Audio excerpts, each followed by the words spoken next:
Hello traders, आप सभी का स्वागत है। क्या आप सभी को याद है जब हमने लास्ट एनालिसिस की थी तो हमने एक बात कही थी कि अगर आपको ये दिख रहा है कि ये ट्रेंड लाइन ऐसे बनी हुई है एंड मार्केट यहाँ से टूटने पे अगर आप सोच रहे पुट ले ले, मैंने स्ट्रिक्टली मना किया था कि इस ट्रेंड लाइन के टूटने पे पुट मत लीजिएगा। देयर आर हायर चांसेस कि मार्केट इस पॉइंट से, मैंने ये पॉइंट बना कर भी दिखाया था आपको कि मार्केट इस पॉइंट से गारंटी है कि यहाँ से बाउंस पूरा कर सकता है। एंड मार्केट ने टू कॉपी यही चीज़ की। तो यही होती है कि साइकोलॉजी की, जैसे जो 99% ट्रेडर्स करते हैं कि हाँ एक लाइन दिख गई, इस पे ऐसे दिख गया, इसके नीचे टूटने पुट ले ले, और या फिर ऐसे करके नीचे आता तो यहाँ से कॉल ले ले। अगर इन सब सिंपल सिंपल चीज़ से ट्रेडिंग हो जाती तो मार्केट कितनी सिंपल होती, पूरी दुनिया अमीर बन चुकी होती। लेकिन इट ऑल डिपेंड्स कि आप बिगर टाइम फ्रेम से लेकर स्मॉलर टाइम फ्रेम तक चार्ट को कैसे रीड करते हैं। तो इसी एनालिसिस को जारी रखते हुए और हम आगे चलते हैं कि कल के दिन अपने सेटअप को कैसे डिसाइड करें। देखिए, पहले एक बार डेली चार्ट पे चलते हैं और यहाँ पे बस एक चीज़ बहुत क्लियर कट दिख चुकी है कि हमें इतना दिख रहा है कि यहाँ से बेरिश मोमेंटम स्टार्ट हो जाना चाहिए, क्योंकि मार्केट ने जो ये जो पॉइंट किया ना, ये जो विक निकाली है यहाँ पे, इसने इस पॉइंट पे डिसाइड कर दिया था कि अब मार्केट यहाँ से, ऐसा लगता है देखने में कि आने वाले 1-1.5 महीने तक शायद अब कोई हाई ना लगाए, क्योंकि इसके कई सारे रीजंस मैं आपको चार्ट पे भी दिखाऊंगा। तो अब यहाँ से करना क्या, देखिए बेरिशनेस तो यहाँ पे, जैसे चार्ट को मैं बिगर टाइम फ्रेम से स्मॉलर टाइम फ्रेम पे देख रहा हूँ तो बेरिशनेस आनी है। लेकिन इस चीज़ के लिए ये सोचना कि यहाँ से एक ऐसी रेड कैंडल बन जाए, ये बहुत ही ज़्यादा मतलब वेरी वेरी ऑप्टिमिस्टिक टाइप की बात हो जाएगी।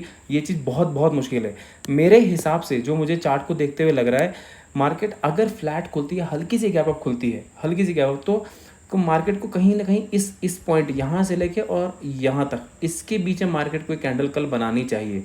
तो इस चीज़ को देखते हुए हमें लग रहा है कि हम अगर नीचे से बाइंग कोशिश करें एंड ऊपर से सेलिंग कोशिश करें, तब हमें अच्छा सेटअप मिल सकता है। और फिर एक दो सेटअप और है, वो हम 5 मिनट के चार्ट पे डिस्कस करते हैं। तो ये हमारा होगा बिगर टाइम फ्रेम को देखते हुए। अगर हम 5 मिनट के चार्ट पे आते हैं, यहाँ पे हमें देखिए करना क्या है। अगर मार्केट हमें देखिए गैप अप खुलता हुआ मिलता है और वो जितना हमें इस पॉइंट के करीब मिले, देखिए जितना हमें या तो इतना ही ऊपर मिल जाए, ये तो बहुत बढ़िया चीज़, जितना हमें यहाँ मिल जाए। वैसे हालांकि मैं यहाँ पे कोशिश करूँगा, ये जो कैंडल आपको दिख रही है, हमको जितना 385 390 के आसपास जितना करीब मिलती है, मैं यहीं से पुट लेने की कोशिश करूँगा इस कैंडल के हाई के साथ। और यहाँ से अगर मैं पुट लेता हूँ तो जैसा कि मैंने डिस्कस किया कि मुझे जो एक्सपेक्टेशन है कि इस पॉइंट से लेकर और कहीं ना कहीं 285 तक, यहाँ तक का एक बन सकता है। तो यहाँ से अगर मैं लूँगा तो मैं बहुत ज़्यादा यहीं तक नहीं बैठूंगा। अगर यहाँ मिलता है तो मेरे को 50-60 पॉइंट यहाँ तक आराम से इस पॉइंट पे मिल जाएंगे। क्योंकि यहाँ पे हो क्या सकता है ना कि अगर हम इस पॉइंट से लेके, क्योंकि मैं बेरिश मोमेंटम में तो हूँ कि मेरे यहाँ से अल्टीमेट टारगेट करीबन करीबन 19,180 या 19,080 तक के भी हैं, लेकिन वो एक दिन में आए इसके चांसेस कम है।